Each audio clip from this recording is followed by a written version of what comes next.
se lo contaba yo en el arranque del programa ayer en la edición vespertina del Diario Oficial de la Federación. Se publicó el decreto en el que se establecen las medidas de austeridad que anunció el presidente. Prácticamente fue una calca de lo que presentó en su conferencia mañanera el presidente, tal cual se reprodujo en el Diario Oficial. Y vamos a hablar al respecto con Javier Martín Reyes, académico del Centro de Investigación y Docencia Económicas, el CIDE, y coordinador de la licenciatura de Derecho de esa casa de estudios. Javier, muchas gracias por estar con nosotros. Muy buen día.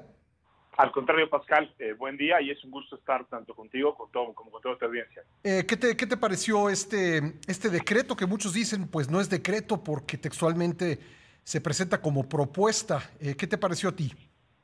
Mira, yo creo que es muy preocupante, Pascal, lo que vimos ayer en la tarde en diversos planos, ¿no? Lo primero que habría que decir es que este decreto, que como bien decías, pues en realidad no es un decreto como tal, porque los decretos son decisiones obligatorias por parte del presidente, son actos, digamos, oficiales, ¿no? Que se tienen que publicar precisamente en el Diario Oficial para ser transparentes, para ser conocidos y para que puedan ser cumplidos. Y lo que vimos que se publicó, pues en efecto fue simple y sencillamente, pues casi la calca del discurso del presidente. No es un decreto que decide, o por lo menos el lenguaje del decreto así lo maneja, sino que dice nada más que se propone y que se va a presentar una iniciativa que ya trascendió ayer mismo, que se iba a preparar. Pero yo diría, lo preocupante, más allá, digamos, de esta parte que puede sonar pues muy formalista,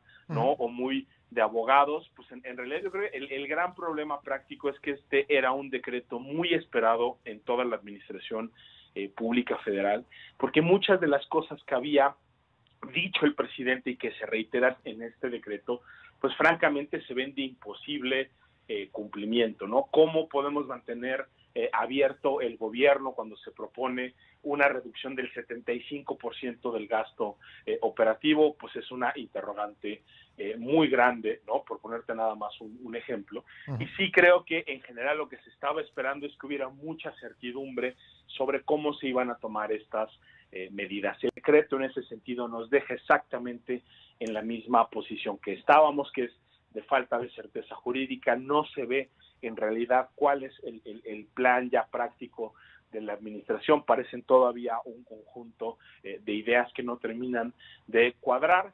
Y lo que vimos ayer en la tarde, según anunció la propia Laura Rojas, es que ya se había presentado una iniciativa, ¿no?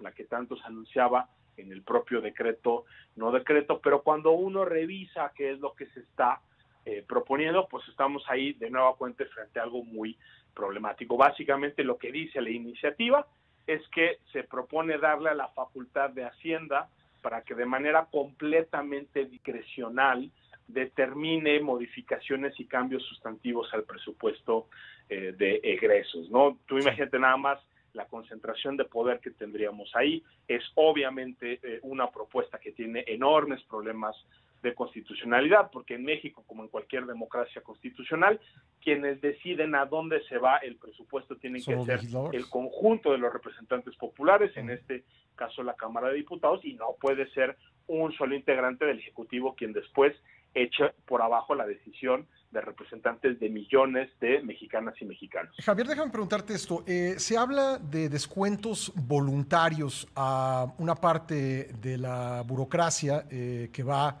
de directores generales para arriba.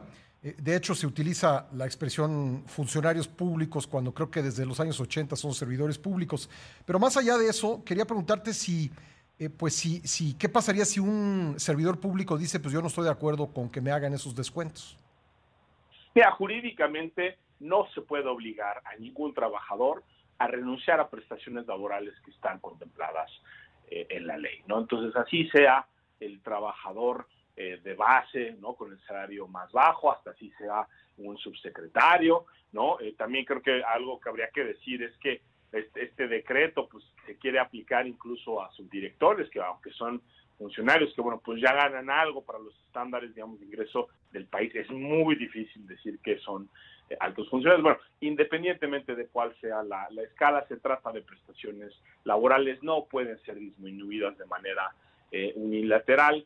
Yo sí mucho me temo que cualquier persona, ¿no?, servidora pública que se vea afectada por esta medida tendría que poder acudir a los tribunales a defender muy legítimamente ese tipo de prestaciones, pero pues ya sabemos que por desgracia en México tenemos un pésimo acceso a la justicia. Quienes pueden acudir a los tribunales, por desgracia, son pues quienes tienen mayores recursos, y en la medida en que no tenemos un servicio profesional de verdad, que dé ciertas garantías mínimas de estabilidad a los funcionarios públicos, pues sí existe, creo, por desgracia, un riesgo que aquellos servidores públicos que estimen que les está afectando esta medida y que acudan a los tribunales, pues eventualmente sean sancionados por vías informales, ¿no? Entonces aquí de nueva cuenta estamos frente a una ya muy problemática relación que tiene el presidente López Obrador con el derecho y con las formas jurídicas, pero yo te diría, jurídicamente no es algo que se pueda hacer. Si quería él hacer una colecta voluntaria de recursos, yo creo que eso puede ser un propósito muy loable, y yo estoy seguro que muchísimos servidores públicos del país realmente podrán cooperar. Pero Javier, estamos conversando con Javier Martín Reyes, coordinador de la licenciatura de Derecho del CIDE. Javier, te preguntaba yo si podían los servidores públicos a quienes se dirige este decreto presentar algún recurso. Me dice sí, pero bueno, pues ya sabemos que en México el acceso a la justicia no es para todos, y además puede sancionárseles por la vía informal. Y quería yo preguntarte además por el mensaje que puso ayer la secretaria de la Función Pública, Irma Heréndira Sandoval, respecto de que esa secretaría estará muy pendiente del cumplimiento de este decreto. ¿Qué te pareció? Mira, yo creo que eso es un extraordinario ejemplo del tipo de desorden y el tipo de caos cuando se genera lo que se generó con este decreto. Creo que muchas defensores, por así decirlo, de la decisión presidencial y del decreto, lo que salieron a decir de manera muy rápida fue que esto solo era una propuesta, que era un acto mucho más político y mucho más simbólico, que a final de cuentas no se terminaba afectando a nadie, porque pues aunque decía decreto y aunque el título del decreto decía que se establecían medidas a través del decreto, pues ya cuando uno leía el contenido quedaba claro que era una propuesta perfecta. Bueno, pues a los pocos minutos la Secretaría de la Función Pública, de manera institucional, con un boletín de prensa, y después, como bien dices, de manera particular, la secretaria sale a decir que la Secretaría de la Función Pública, y son palabras del propio boletín, como impulsora y guardiana de la ley de austeridad republicana, vigilará el estricto cumplimiento de este decreto, ¿no? Y aquí lo que uno le genera perplejidad es que si se trataba solo de una propuesta que eventualmente se iba a traducir en una iniciativa de ley y que por tanto no había ni decisión ni nada obligatorio, después cómo la Secretaría de la Función Pública se va a poner a implementar algo que en principio todavía no es obligatorio y todavía no sabemos cómo se va a traducir.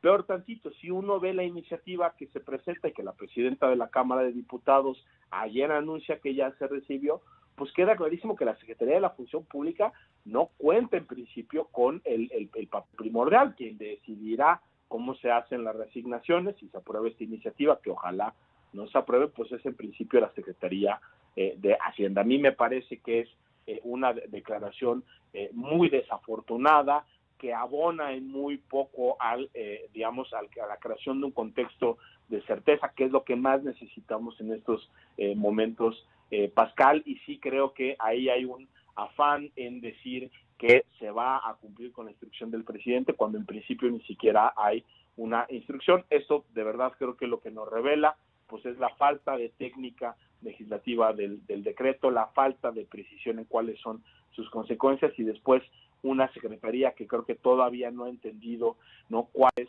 su papel y cuál es su función de cara a las decisiones jurídicas y legales que sí son obligatorias. ¿Qué va a implementar en este momento la Secretaría de la Función Pública? Yo creo que todavía es un misterio, y yo creo que ahí lo que habría que hacer es hacer un llamado a la prudencia, a que se presente ya la iniciativa. Ojalá haya un muy vigoroso debate, ojalá esta iniciativa no se apruebe en estos términos, porque no a cuenta estaríamos frente a una decisión del Congreso inconstitucional, porque el Congreso de la Unión no puede renunciar a esa facultad constitucional que tiene de aprobar el presupuesto de egresos. Esto no lo puede estar decidiendo una persona, así sea el secretario de Hacienda más capaz del mundo. Esta es una decisión que tienen que tomar los representantes electos por el conjunto de ciudadanas y ciudadanos mexicanos. Pues Javier, te agradezco mucho que hayas estado con nosotros esta mañana. Al contrario, Pascal, un gusto platicar contigo. Gracias, Javier Martín Reyes, académico del Centro de Investigación y Docencia Económicas, el CIDE, y coordinador de la licenciatura en Derecho de esa casa de estudios. 7